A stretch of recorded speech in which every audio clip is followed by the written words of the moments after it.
Hi, everybody. This is Norm DeVay, and I'm with Copa Health. I am so happy this year to be able to take part in these webinars that we've had this month for Mental Health Awareness Month, our 31 Days of Healing series in 2025. Last year, if any of you were part of it last year, remember that I had some health issues, and I had to have a good friend of mine, Jeff Bear, step in and handle all of the monitoring duties. So I'm just so glad to be here this year. We've had a great month so far. We've had over 30 public service announcements, eight um, podcasts. Thank you to the Mesa Chamber of Commerce for being our partners with that, and for Christian Care, obviously Fellowship Square, for being a partner this month also. The first one we had was Stop the Stigma, and it was so powerful. It is still an issue. Stop the Stigma refers to the stigma that's associated with people with mental health issues. And we will talk about some other stigma issues tonight. Elaine was actually discussing a little bit early before we started recording. The next week we had navigating the mental health care system. It's just not an easy thing. And it's not an easy thing to jump into. It's not an easy thing even to transition into. I know so many people that are working with the mental health care system for youth, for children. And then when they transfer to the adult system, it's a whole new thing that they have to learn. So that was a fantastic webinar that we had. You can check out all these on our YouTube channel, by the way. We have a playlist specifically for Mental Health Awareness Month, 31 Days of Healing for 2025. And then last week, from the beautiful city of Wichita, Kansas, I was moderating, empowering, and inspiring each other. And it was just such a wonderful thing because we had a professional hockey player, actually a retired professional hockey player. We had people that experience all kinds of issues, and they really are lifted up by others, and they were able to lift others up. So it was just wonderful. If you get a chance, check those out. But tonight, we are talking about something that is near and dear to my heart because I see so many people who are in the role of caregivers. And as caregivers, um, they just have to keep adding more and more and more to their everyday duties. Not only do they take care of individuals or several people sometimes, but they also have full-time jobs. I know that my good friend Latrice Hickman, who's going to be on in a little bit, she has been a caregiver for a while now, and she has a full-time and a half job because I think she works about as hard as anybody. I think one of her favorite people is Tina Turner, and Tina Turner was the hardest working woman in show business. Well, Latrice is the hardest working person that I know in this business. Um, we also have Tanya Christensen, Elaine Yount, and then Jeff Bear. Uh, all of these individuals have insight on what it's like to have to be taking care of somebody, and also the things that you might want to consider about taking care of yourself when you're taking care of somebody. It's one of my favorite analogies of all time. And I got off a plane this morning. I got on a plane in the Midwest at 7 o'clock this morning. I landed here in Arizona at 9 o'clock. And one of the first things they say is, if the cabin loses oxygen and things drop from the ceiling, first take care of yourself and then take care of somebody else. Because if you're not taking care of yourself, you're not going to be able to take care of others. And that's kind of what the theme of today is. So we're going to kick it off. And I just want everybody to know, like I said, Tanya is going to be jumping off at 5:30. So I may be a little bit heavy on the questions with her at first, but I want to go ahead and introduce Tanya Christensen from Fellowship Square. Tanya is a good friend of Copa Health and has been doing a lot of stuff with us over the last few years. But Tanya, tell us a little bit about you and what you do. Well, my name's Tanya Williams Christensen. I'm an assisted living and social services director for Fellowship Square Mesa. I was born and bred to be a caregiver. I'm the oldest of three kids. I've been a babysitter since I was probably 7. I'm a personal caregiver for a family member for the last 18 or so years. And I love to teach approaches to care, caregiving classes, and certified resident or certified people who want to care for others. I think caregiving is one of the best honors that God could give us. And I'm just here to explain and express how important it is to take care of our caregivers.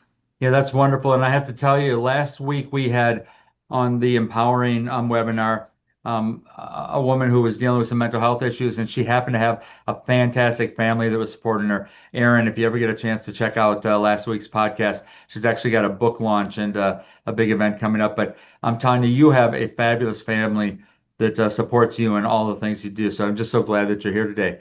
Next we have Latrice Hickman, and as I mentioned earlier, Latrice is a colleague of mine. In fact, I wouldn't be surprised. In fact, I know that she's in the office right next to me right now, and Latrice has got so much knowledge about so many things, but she was thrown into the role of caregiver in a very personal way in the last couple of years. And I think that the way that she's handled it is at a lot of grace and dignity, but I know it couldn't be easy. So, Latrice, tell us a little bit about your primary role and the things that you've had to learn as far as being a caregiver for somebody that you love. So my name is Latrice Hickman, and I am COPA's Chief Risk and Compliance Officer. I'm a native Arizonian. I've been in the field as a consumer of services and administrator at every level you could think of for the last 30 years. And it was very interesting to me. I have a very dynamic role. It's very demanding and it's risk oriented. So I really thought I knew everything. Candidly, I thought I knew everything. I could fix it. I didn't need any help.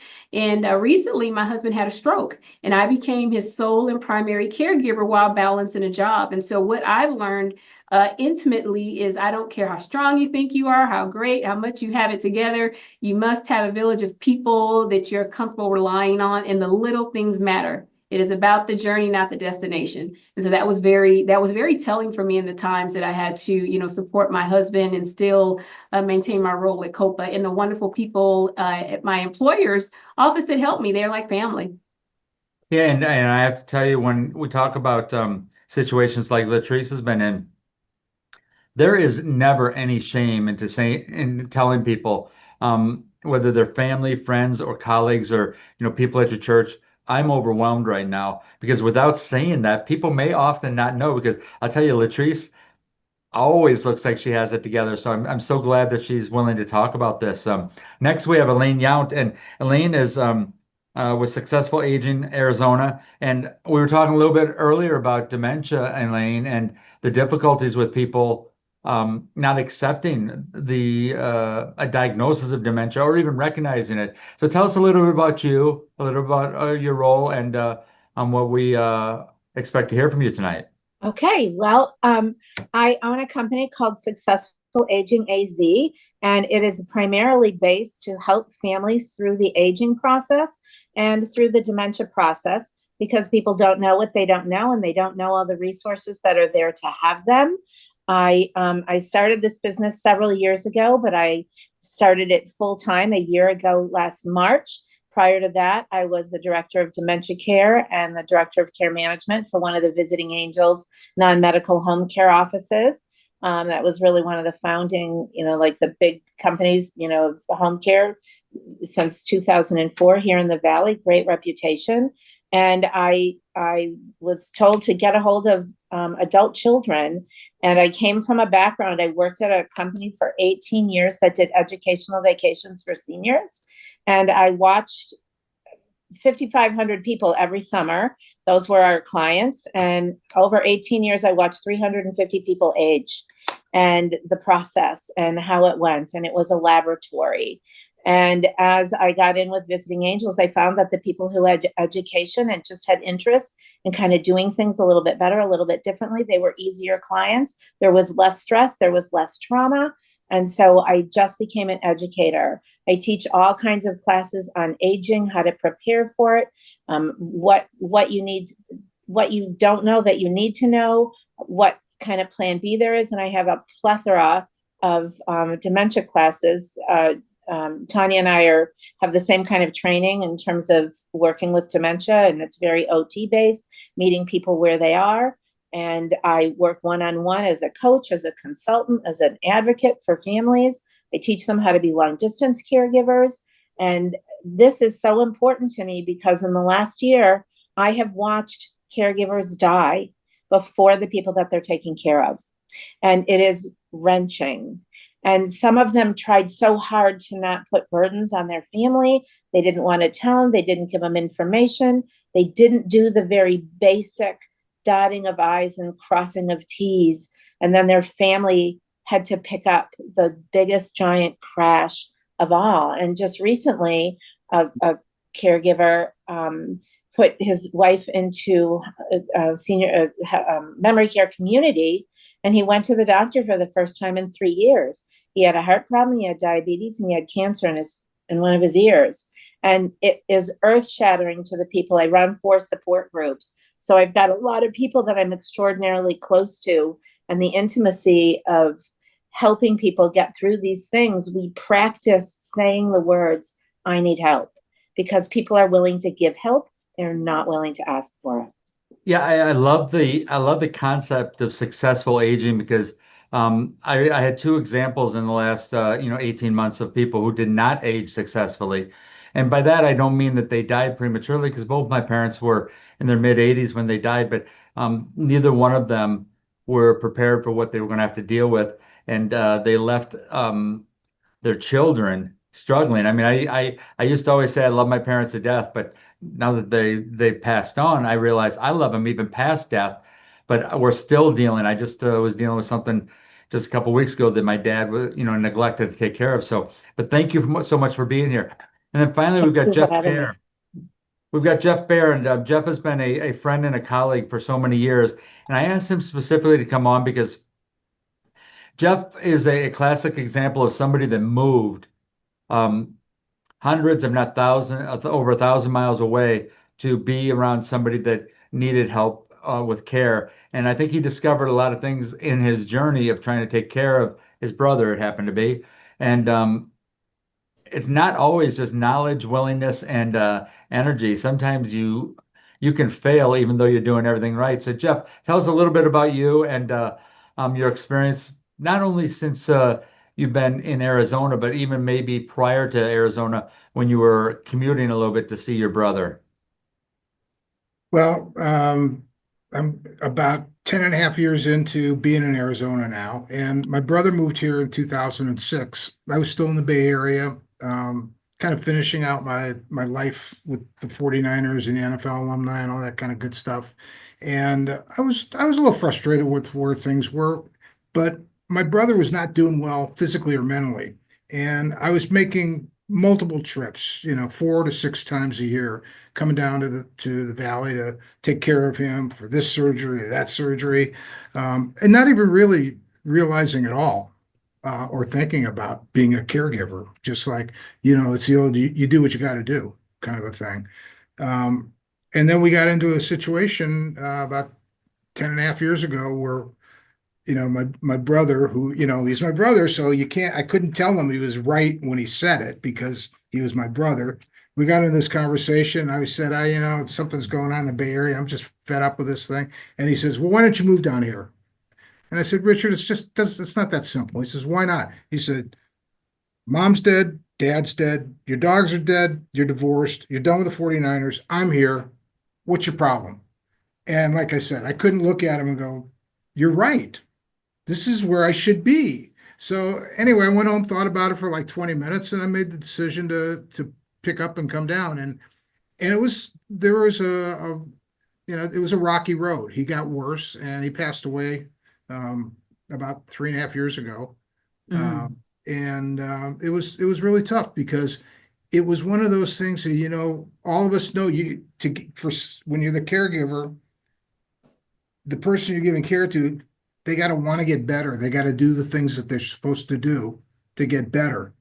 And you can do everything in the world, but if they don't do what they have to do, it's not going to happen. And unfortunately, that was the situation with my brother because he was also diagnosed SMI. And ironically, I had been working with COPA then it was Smart Community Resources for 3 or 4 years. And he got referred into Partners in Recovery. And I thought, wow, this is great. And it didn't, it still didn't work out. But one other thing I want to mention here before I turn it back to Norm is, you got to understand where you came from. And what I mean by that is this specific webinar, Caring for the Caregiver, where this originated was one night I was having dinner with Tanya's parents, John Scott and Pam Williams. And John Scott is the executive director over at Fellowship Square. Wonderful couple who just celebrated the 55th anniversary, by the way. I hope you got him a nice card at least, Tanya. I did. I was talking to John Scott about, he had been on the COPA board for a number of years, and I said, we're trying to ramp up our mental health awareness program, and does does your world have anything to do with this? And he looked at me and go, are you kidding me? He says, it's about caring for the caregivers. He says, if my caregivers can't take care of themselves, how can they take care of my residents? So that's where this came from. Caring for the caregivers is a direct result of a conversation I had with someone just thinking, do you want to get interested in the collaboration and the campaign? And he's going, absolutely, because there's a direct impact on everything I do. So thanks again to John Scott. Yes, and I'm going to jump off or jump on quick because I want to talk to Tanya a little bit. Tanya, we have some questions, and the question I was going to ask you, and I still am going to ask you, which is your most vulnerable population, your residents or your caregivers. But I want to tell you that I was talking to my sister, and a longtime friend of ours since we were kids was telling a story to her about during COVID, how her father was in a skilled nursing facility and he ended up passing away during COVID. And one of the caregivers there, a young nurse, told her that he would be there with her father no matter what. And it meant a lot to her, but it really, really was gut wrenching. And I know that at Fellowship Square, you experience a lot of that. So tell us a little bit about your residents and obviously their caregivers, which are people that you work with, but also family members. Tell us about the specific stress or the types of stress that they have to deal with, especially in these days we're living in now. Well, residents that move into our community are going through a lot of loss. They're going through changes in the way they live. They're going through changes in losing family and friends. The families are deciding if this is the right thing or not. They're deciding, is this the right community for me or not? There's all kinds of anxiety that goes on with moving into a community like ours. We do believe that connection and being social and spending time with people is the key to wellness. And it does take some time, usually 4 to 6 weeks of adjusting to moving in before you start seeing that blossoming effect where residents just start glowing a little bit more with what they're going through.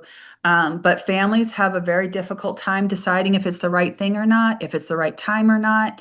And in time, they figure out it is, but it's an unknown. It's going through the unknown. And caregivers are so diverse and going through so many different issues on their own. So caregivers really need to be mentored. They need to be cherished. They need to be cared about. They need to be given high fives and focus on the positive things that they do, because we do a billion things right every single day, and we need to focus on those things. Yeah, so I used to, really get upset about the depiction of surgeons, for instance, who are kind of cold and calculating, and they're like, oh, they're unfeeling. And but the more I thought about it as I got older, those who get closest to those that they're taking care of, they're the ones that are most affected by the struggles that they're going through. And I imagine that in addition to family members, but staff that you have at Fellowship Square, they are not tell us how they are affected, by somebody's struggles and eventual passing and what it might do to their psyche. Caregivers are deeply affected with the changes, with the loss of residents. You really need to create an environment of safety, an environment where caregivers can grieve, give them space to be themselves. Maybe it means taking some time off. Maybe it means spending some time with a chaplain or a support group.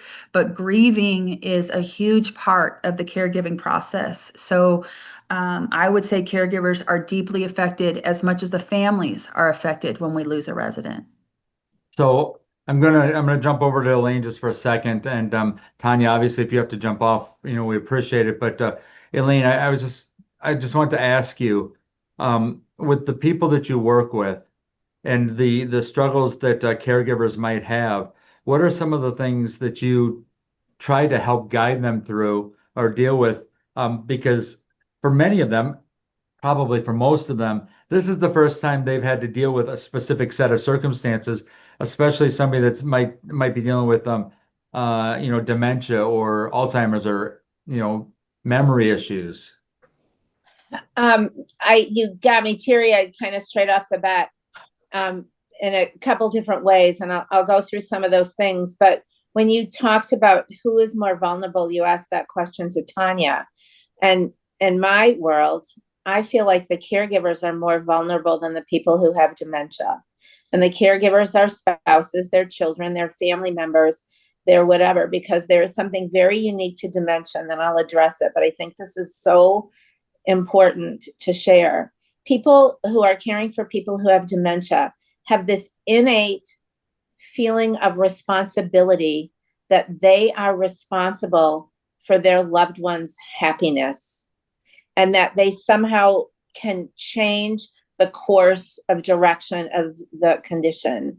And nobody thinks they can cure cancer. Nobody thinks they can cure congestive heart failure, kidney disease, whatever.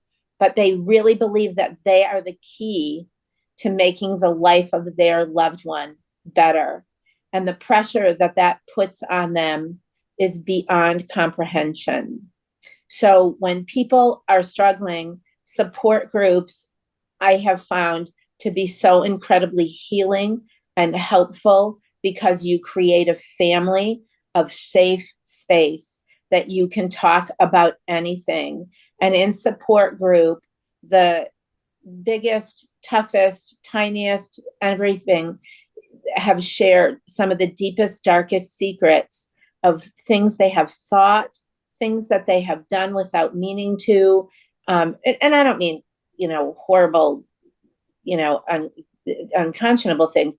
I just mean they didn't handle a situation how they wish they could have, or wish they would have, or should have in their heads, whatever those are. And they beat themselves up over every little piece on a consistent basis. So listening, validating their feelings, people that don't have support groups, trying to get them to say, it's okay to do this for yourself. It is necessary to do this for yourself. Teaching neighbors. I even have a class on how to be friends, how to be a neighbor to somebody with dementia. What are the kinds of things you can do that are accepting, that people will be grateful for, because they don't know how to ask for help. And one of the beauties of the memory cafes, and now we have up to 19 here in the greater Phoenix area, is that you go with your loved one to a place and you either do an activity together, or there is an cognitive fun craft, cognitive exercising music program for the person with cognitive change. And there is a support group. So we don't have to worry about where they're going to be, or leaving them home alone, or who's going to care for them. And that is a really incredible thing that we have. But following up with people when they have a particularly bad situation, finding a buddy for them in the group, whether they can hang out privately. So many people have become friends and now give each other rides and do grocery shopping for one another, facilitating the connection so that they know where to find the resources, the day programs, the financial things from the Caregiver Coalition or the Area Agency on Aging or the Alzheimer's Association. I love that, because there's so many people, I think, that it's not hubris, it's just isolation. They think they're the only ones going through this. And what we've been talking about with Tanya and Elaine at the beginning here are people that over time are descending into a situation or having deteriorating health, and it's like that time is like rolling and rolling, and sometimes people don't recognize it right away, but it is happening over time. But the person I was talking about in Iowa, a woman who I grew up with and my family knew really well, she had what I would call a shock to her system, because her husband, who was very successful with logistics company, ended up getting a crush injury. A semi just backed up and crushed him, and part of that was some brain loss, some brain capacity loss. And so, Latrice, I want to ask you, how did you get over the shock? Because I think what happened to you is much like it was just something that you didn't see coming. Everybody should, everybody can't be like me and know everything that's going to be coming. And that's a joke, by the way. But tell me, what was the biggest shock besides the actual, physical issues of the person who you love that you have to take care of? It was like a light switch. It was Friday, and my husband left our home to go grab a burger. He likes to people watch while he eats his French fries hot. And I get a phone call, and he says, "Hey, I'm in the ER, which is luckily half a mile from our home. I had a stroke." And it didn't even register. My husband doesn't drink, doesn't smoke, he doesn't have a sedentary lifestyle. All the check boxes he checks, like he's a very healthy gentleman. But to see him have, he couldn't hold a fork, he couldn't shower, he couldn't toilet, he couldn't, he couldn't do anything. I had to do everything. And that was the biggest thing for me is I just saw my husband less than 30 minutes ago, and it was like a light switch. And so navigating us living very remotely from our family members and our support system. But in my mind, I don't want to call it hubris, but I'm sort of like a machine. I know the things to do. This is the list. Once we get past death, now what's the next step? We have to go to rehab. We have to make sure you're okay. And I'm going through the things. And the biggest surprise to me is just to see my husband 30 minutes ago from this, to not this. And what does it look like as our future? But once I could see he's recovering, the biggest shock for me was going through my day thinking I knew everything. Because I've, grown up helping family members, helping friends. My grandmother raised me. But how to navigate simple things, navigating the insurance system where I know that I actually professionally am an expert, but I want to spend time in rehab with my husband, but I'm fighting. Luckily I have some wonderful colleagues that are helping me navigate the insurance realm where it gives me time to help him, but then calling on family members, coming up with the schedule, thinking, okay, I just need some help, just a little bit, but not understanding it's the small things that matter, and looking at how does our life look like now, and sort of the cognitive challenges, and knowing that yesterday was yesterday, but today is today. I'm going to give myself some grace, and I'm very loud about needing help, even if it's someone to come over and I take a nap on Saturdays. I don't have to worry and the anxiety that I have because, if you have a stroke, you can have another, it's easy to have another stroke. And some of the anxiety I have, even right now, I won't go to the hamburger place he went to. So I have a little bit of anxiety myself. What do you mean you want to go somewhere Friday at 5:45? No, we're staying at home. So I have some anxiety that I have to recognize. But the biggest thing for me is, you know how they say that cliche, you never think it can happen to you. Yeah. And then it did, and it was like a light switch. That's how it happened. Can I break in here? Yeah, but it sounds like a little post-traumatic stuff there. So, Oh yes, yes. I have anxiety myself. There's certain things that I get teary-eyed thinking about it now because it causes me a little bit of anxiety. Yeah. Elaine, go ahead, jump in. You used a phrase. It was the little things. Yes. People plan the big stuff. They plan the insurance, not as many as they should, but they do the powers of attorney and they do the financial stuff, and maybe 10 years ago, and it needs to be looked at. But nobody talks about how you want it handled when you can't pay the bills anymore. You don't see that something is wrong. We might need to bring a caregiver in the home. Yeah. We might need to use those words, I need help, come out of your mouth. All those pieces. Like I teach a class on that, but it just to get people to understand, those are the things that disrupt us. Those are the things that make us go crazy because we don't plan those little everyday things because we think they're just going to roll, but they don't anymore. So that phraseology was so wonderful that you use because it's the little things that get us, right? Mm-hmm. Not going there. I agree with that PTSD thing too. Yeah. And Elaine, one of the things I want to mention here is Jeff has been running it for the last 4 or 5 years, but we do an emergency preparedness conference every year for vulnerable populations.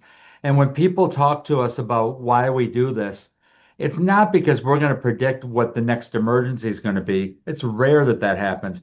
It's not that we can prepare everybody for every single contingency. What we're trying to do is prepare people emotionally to be ready to handle something like that. So, Latrice, it sounds like you're a strong person. I've known you for a while now, and you're a strong person, but not everybody has the intestinal fortitude that you have. And I think it's just great that they're able to look to somebody like you and maybe get advice from somebody like you or Elaine or Tanya. But I want to mention something else too, and I'm going to jump up to Jeff for this.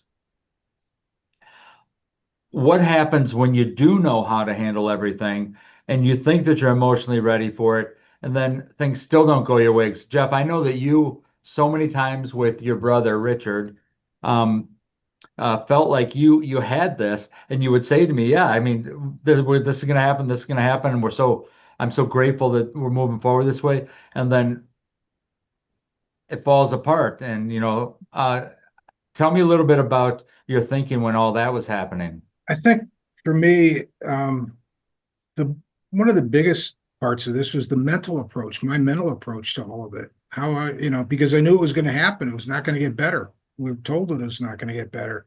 And in order to prepare for that, I had to do some little things. Like my version of being an FBI agent. FBI agents always have what they call a go bag. They have their shoes, they have the shirt, they have whatever they're going to take on the road. They got to go. Well, I'd always have my Nook, my charger, my phone, the stuff that I would need in an ER room for 7 or 8 hours. I get water, sodas, whatever there. But those are the things I tried to make sure I was ready mentally to prepare for it. And we had, I don't know, maybe my sister-in-law and I, probably between the two of us, took them to the ER in 3 years, 15 times. We used to kid each other like we should be getting frequent flyer miles for this. Would have been nice, but Yeah, that's a great tip with the go bag. 'Cause I have to tell you, until you said that just now, I thought a go bag when my family would talk about it was them setting something out, telling me, okay, it's time for you to pack your bags and go. But that's just wonderful. So Tanya, I know that you're gonna have to jump off here really soon, but I just want to make sure that I get one more thought from you. Um, I think Elaine had mentioned this earlier, but how many times do you see caregivers who come in and they're really unprepared for what they're going to be dealing with, end up basically having a lot of damage done to their health because they are not emotionally ready. They're not ready to hear the things that they have to hear. I'm going to tell you that our caregivers are so vulnerable and so fragile that it's more often that I see once a spouse moves their person in, it's usually around 6 weeks to 6 months that we'll lose the person that's living on their own in their own home. They will pass because there's just so much cortisol and so much stress going through their systems and taking care of a person probably much too long. So I always like to give a tangible tip, and I use this tip for myself. And what I like to do for family caregivers, people that are taking care of a spouse, people that are taking care of a loved one, a parent, is I like you to get a stack of index cards. And I like you to put all the chores that need to be done on a daily basis, every chore that needs to be done. And then I like you to put it in piles of what the person you're caring for can do for themselves, what a family member could do in another pile, what a friend, a trusted friend could do in another pile, and then what you can pay for. And then the pile that's left over is the pile that you, the caregiver, does. Because so many people that love us want to help, but it's almost impossible to say, I need help here, here, and here. But I can easily say, there's a stack of index cards. You're a family member. Can you pick a few out of the family member basket? You're my trusted friend. Can you pick a few out of the family member or the friend basket? And I will tell you over and over and over again, so many people want to do those things. They just don't know how, or they don't want to break a boundary, or they don't want to step on toes, but they do want to help us. And for some reason, as caregivers, and I am the most guilty, so I'm talking to myself on this, there's nothing wrong with having the people that love you help you. Because if you don't, you will pay for it. And the person you're caring for will no longer have you as an advocate, because caregiving is the hardest, and we sacrifice ourselves over and over and over again. And it's not noble. It's not noble not to care for ourselves, but so many of us think it is. And so the good book, the Bible that I follow, says, fill your cup up. and everything else can go to others. And so the index card task is the way I keep my cup full for the caring that I care for the other people in my life and professionally and personally. Yeah, That is brilliant. yeah, I I love love that that. because I'm going to tell you right now that there's so many times when I say to people that I work with, or people that are friends, or people that are colleagues at other organizations, and I probably have said this to Latrice or Jeff, I know I have too. If there's ever anything I can do, and I really mean it, but so rarely do people actually ask. But when people do, I always feel so grateful that I'm able to, Yeah. because I remember a few years back, and Jeff will remember this too. A friend of ours has an autistic daughter who is fairly afflicted with the type of autism where she's not able to take care of herself. But she hurt herself and she needed a wheelchair, and they weren't coming through. And they called me up and said, "Can you help out?" And Mm. and I was like, "Yes, I can." And I started making calls, and the first one was to Jeff, and Jeff's like, "I got this." I got this, and I felt so good about it. And so, Elaine, when we talk about stuff like that, it's not like the second something happens or the second you recognize something, you have a network that's just built in around you. But there are ways to find them, aren't there? Um, Help pieces? Well, yeah, networks, people that understand what you're going through, and that they can that you can tap into, and they give you the advice, the type of advice that Tanya just gave us. Absolutely, but mostly they come in the form of support groups. But things like non-medical home care can really come in and make a big difference. And there are ways to help support that. The day programs are ways to be able to help support that. Lots of communities have rental closets, so you can get things for free. You just borrow them, you just rent them. And a lot of the little communities do those kinds of things. People get them from their communities and share them with others. Places like Visiting Angels or some other home care and hospice companies track things, and to be able to share those kinds of things. And getting people in touch with the people that have the resources you need for a particular situation is huge. And we're really working on expanding that with all the different memory cafes and all the different people that are working together.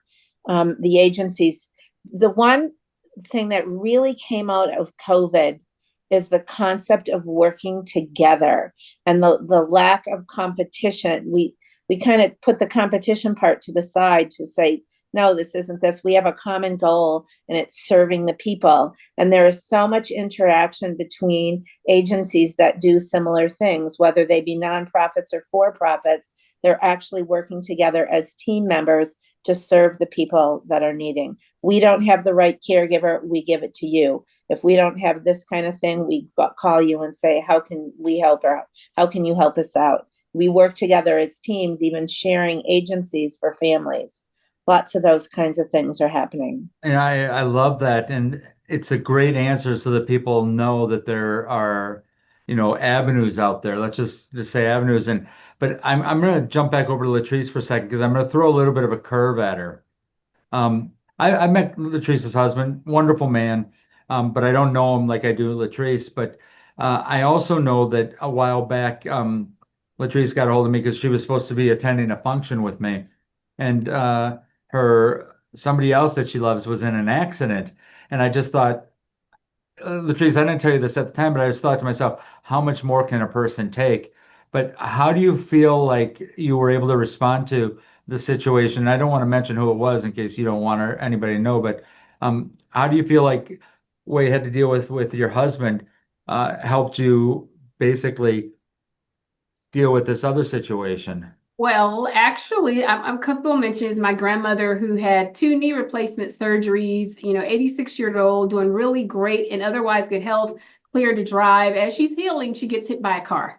Luckily, it was just physical damage and just some soreness for her, but I didn't know that going in. And she was already on the road to recovery. We're talking about, some of the things that I learned through my husband is to ask for help. Is that we didn't use a formal process or a process with the index card, but I absolutely loved it. And so it took a village of my family members, my cousins, to say, hey, okay, grandma needs this. Who's going to take this shift at the hospital? Who's going to go to the house? And so it's spread, the activities are spread. So no one person is impacted to their detriment. It is more of a shared responsibility. And then my grandmother always has the things that she wants, but it was a little, I had a lot of anxiety just driving to her with the unknown, going to, okay, what's going on with my husband? What's going on with my grandmother? But I had some lessons learned to ask for help and get that network together up front versus, the immediate help that people do. Okay, for the big stuff works out well, but what about 2-3 weeks?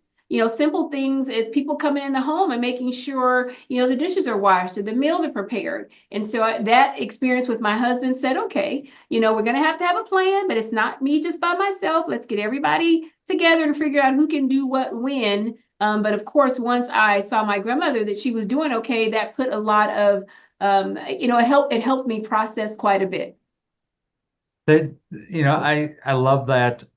And I'm just so grateful that I'm grateful for them that they have you. And I'm also grateful that I have you in my life too. I hope you know that. Elaine, I want to jump back to you for a second because we had talked about something earlier. I think you brought it up and maybe Tanya expanded on it a little bit, but I want you to talk a little bit more about it. How do you, in the groups that you deal with, the classes that you teach or whatnot, how do you tell people they need to basically be brave and ask others ahead of time, what would you do in this situation or that situation? And I'm going to give you a very specific example. My father, when he was in the last 6 months of his life, uh, he was trying everything he could to try to get better, and he just wasn't going to get better. But and my mother was the opposite. She would not see a doctor the last 10, 15 years of her life. But my dad kept making statements like, well, your brother's the my power of attorney for this or that, and he kept telling people that I was his executor for his will. And it turns out that he died without a will, and it caused us a lot of problems. So, how do you approach people when it comes to asking those questions and bringing it up because it's uncomfortable? Believe it or not, it's more uncomfortable sometimes, I think, talking to family members and people that you know than it is to strangers. Well, I lived it because my sister had cancer and she was doing great and she wasn't supposed to die. Her marker went down to like 2 and her doctor said, let's do this last little chemo and we'll get rid of it. And it turned out she had some allergic reaction to it. But from the day when she just started not feeling well, and even before that, I kept asking her where her ducks were in a row, and I went through everything. Yeah. I sent her everything she needed. I followed up. I did those things, and it turned out she did none of it, and it was a nightmare on every level. But I get permission from people to share their stories so that I can talk about them. And to a certain extent, I throw scary stories out when I'm doing my classes and doing those kinds of things. And I focus on that question, like, have you thought about how you want it handled when these things happen? And the one thing that I use is the most common because it's the most uncomfortable, it's the most relatable, is when you can't drive anymore. And I have a really great comic that I put on the screen. It's this dog, and there's this little, like 100-year-old lady behind the car like this. And this dog, it's a hilarious dog. It's like that. And I'm like, how do you know when it's time to give up driving? Who do you want to tell you when your dog has that look on his face? And so I take humor and horrible stories and share what those things are, because it hits you here. And until you really have that conversation with yourself in your heart and in your head, you really aren't prepared to have it with anybody else. So I challenge people to say, go with this scenario, because in a dementia situation, less than 30% of the people have any awareness that anything's wrong with them.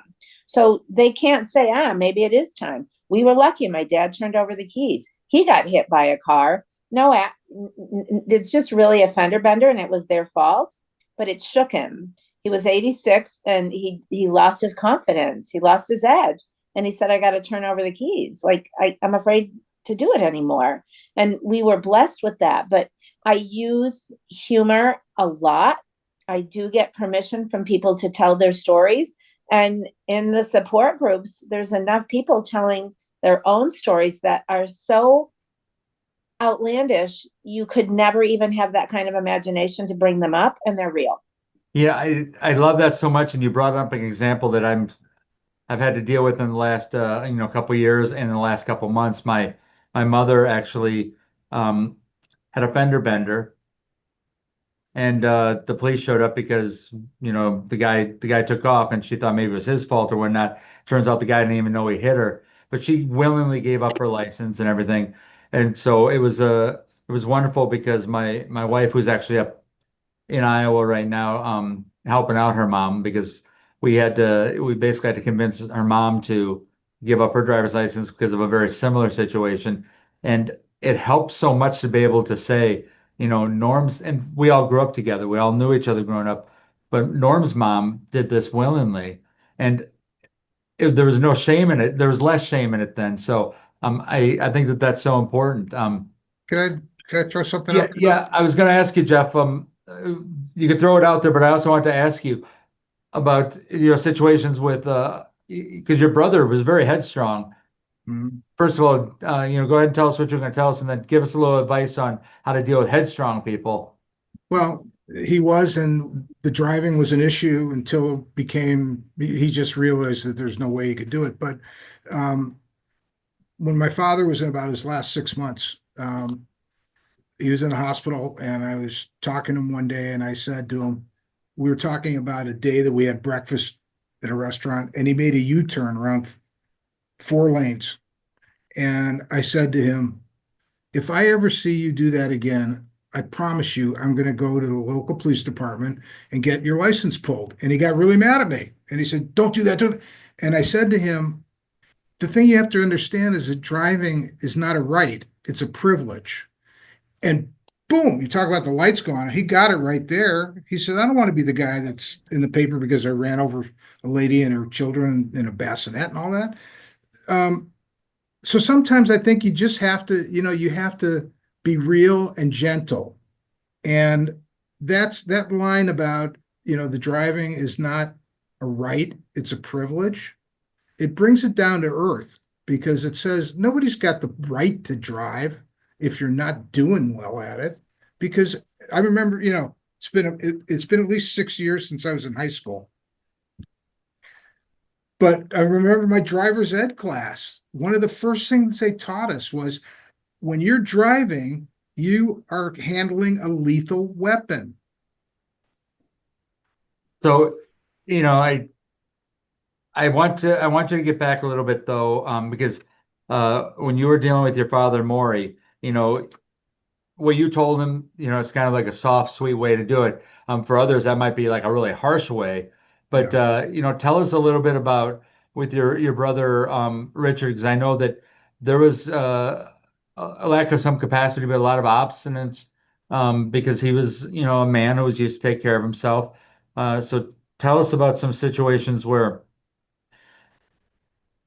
you felt like you were gonna be able to just say something and would get, and that would do the trick, and it didn't do the trick, and how you handled it then, because it had to be stress. I saw it was stressful for you. Yeah, it was. It really was. And it revolved around a lot of small things were big things. Taking his medicine when he was supposed to take his medicine.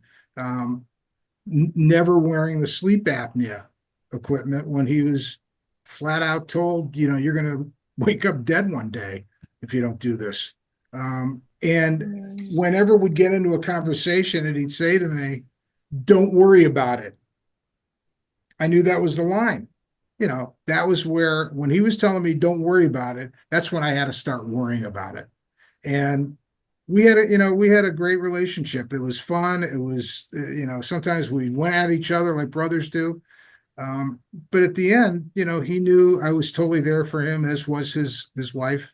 And as hard-headed as he was, as obstinate as he was, the one thing that I was thinking with Latrice and I here, we were dealing as caregivers to individuals in our lives, as not opposed to, but where Elaine and Tanya are coming from is, more the professional side. What other options are open? And, we were kind of into this, like, okay, this is, my guy and her guy, and we got to take care of this. And then you find out about what's out there for you. Elaine. Two options. With dementia specifically, I always recommend that no family member does it. Give it to the doctor. Find a doctor. Hope ideally the PCP, maybe the neurologist, maybe the heart doctor, but take that weight off the family, because that is such an emotional memory. They will always remember it, and that person will kind of be dinged. Yeah. So, but the other part is there is something on ADOT called the Driver Condition Behavior Report on Arizona Department of Transportation, and you can write up anybody and you send it in, you sign off who you are, but it's anonymous. Essentially, they're going to look at this person and say, hey, you haven't had a driver's test in X amount of years. You have, 45 days to get to the DMV and be tested. And that puts you in a position so that somebody else is doing it. And you can do it for anybody, but it just gives people 2 outs to not be able to have to do it. Because every now and again, you get a doctor that doesn't cooperate, and it's rough. I thank you for that, but I'm just going to mention right now to Latrice and Jeff, don't do that to me. End up getting a ticket when I was driving back to Iowa. And that's because Norm loves to drive. But I want to come back, and Elaine, I'm going to ask you 2 questions at once. I had them written down here separately, but we're getting towards the end, and I want to give everybody a minute just to give us their thoughts at the end. So 2 questions for you quickly. What do you see as the future for dementia care and how it might change? And if you through fiat or some magic wand were able to change 1 or 2 aspects of dementia care right now, what would they be? Okay, we're going to go into explosion mode in the next couple of years. We're not there yet. We're not anywhere close to being there yet. And people need to be prepared, and people aren't ready to do that. So the more we can educate, the more that we can get a plan together, the more that we can get media on board. But there is a beautiful plan in place that's going on right now. The County of Maricopa has a 3-year grant that's working on putting a plan together to talk about these things in individually cultural ways for all the different people that live here. There's a state plan by the state of Arizona. The Arizona Coalition put together a family plan, which a copy of that will be on my website shortly. And all these individual things are then going to come together to be able to start talking about this, bringing it out from behind the closed doors, talking about it without stigma in culturally sensitive ways, because every culture talks about dementia, death, different things in completely different ways. Some cultures don't even have a word for dementia. So my little magic wand, I suppose, if I could get rid of it, sure, that would be the ideal, right? But if my magic wand, because the question you said, prepare if you were king or queen, with all these dementia-friendly communities that are coming on board, slowly but surely, but absolutely coming on board, there's this really basic fundamental class called the Dementia Friend Informational Session. When we call it that, people don't show up. When we say dementia basics, they show up. And it just gives you some really concrete help about what it is, how it displays, how to communicate better, how to understand better in 1 hour, 60 minutes. It's a canned class. So getting people to just go through that process for your organization. It's free to get it done. It's all volunteer work through different communities, but getting that information and spreading it, that's a way to start the movement. So I like that. Labels and communication can matter, and sometimes it's not the label, it's what's coming out of it. So, okay, so we've got just a couple minutes left, and I wanted to give everybody just 30 seconds to a minute of their own time to just say, how they feel about this subject, and what they're optimistic about, what they're pessimistic about, and what they're, kind of hoping for in the future. And Latrice, I'm going to start with you. I would love for people to continue to give themselves grace. as much as we want to reach out to friends, family, community, loved ones, and be a caregiver, that often, we forget about ourselves, and it's okay to ask for help very loudly and very quickly versus at a time where you need the help, and maybe you're not as supportive as you want to be to your loved one. But people should give themselves much more grace than we have a tendency to do, because we think we know it all, even when we don't. And we want to be able to do everything for everyone except for ourselves. That's great advice in any situation, but especially this one. So, Jeffrey, final thoughts. I think, being a caregiver, you have to be an advocate. Elaine, you mentioned going to the doctor about driving. That's a great way to do it. I just think that you got to stay as positive as you can. You have to take care of yourself, because if you're not taking care, I mean, that's the whole premise behind this caring for the caregiver. If you're not taking care of yourself, you can't be really effective taking care of anybody else. So you have to do whatever you can do to give your brain a little space, a little bit of happiness. Like I said, for me, I'd go to the ER with my Nook, my version of a Kindle, and I could be there 3 or 4 hours and I'm reading. So you got to find something that helps you stay positive, because you need that energy to help someone else. Wonderful. So, Elaine, you're getting, other than me closing this up, you're going to get the last word of the 4 webinars that we've had this month. So, give us your thoughts on what we talked about tonight, and basically how you hope things go in the future. Optimistically, there is help here and all kinds of it. And what you guys have done in the last month is exquisite. And I'm going to put it on my website, because I have a ton of people that are going through all kinds of mental health issues in the process of what they're going through, whether they're related or unrelated, it doesn't matter. But the more we can share resources, the more we can collaborate. And this city is doing it. The state is doing it. And it is coming from within and without. And there a difference is being made. And the conversations that we're having. So have the conversation with yourself, because you have to walk the walk. Then you have to understand that it has to start here and here so that you can do it with somebody else. What Latrice said about grace, we would never treat our friends the way we treat ourselves. We wouldn't, right? And when somebody used that phrase to me, it was eye-opening. So I think if we look at those pieces, there is so much to be positive about. I won't even go down a negative road, because the world is our oyster and we are just beginning to blossom. Thank you so much. Elaine, thank you. Tanya, thank you. Latrice, as always, thank you. And Jeffrey, once again, thank you for being on tonight and being such a good friend. I want to mention something.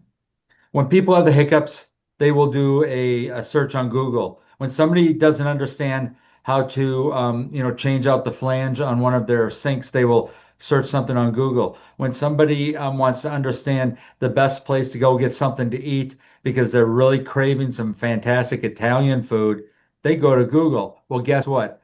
People go to search engines when they're trying to find out things about mental health care, about self-care, about the best things to do. And a lot of these things, a lot of the things that you were talking about tonight, a lot of things that we talked about last week and the week before and the week before that will be there for months, years, and decades for people to Google and learn about. So I just want you to know how much I appreciate each and every one of you for being part of this. We had a fantastic month. We've got just a few days left. We've still got a couple public service announcements. They're coming out on social media. We've got lots of partners. Follow our partners too. Follow us. Follow Elaine's progress in the work that she's doing, because it's just fantastic. You probably will know somebody that will need her services in the future. And if you ever have any questions and you don't want to go to the Google machine, I'm going to tell you what I tell new employees here at Copa Health every other week. Get a hold of me. I may not know the answer, but I know a lot of people, and a lot. I can second that. Yes. I can second So that. get a hold of me, and everybody, thank you so much. And finally, and I probably will be putting this message out on the 31st, just realize it's 1 month where we focus on mental health awareness.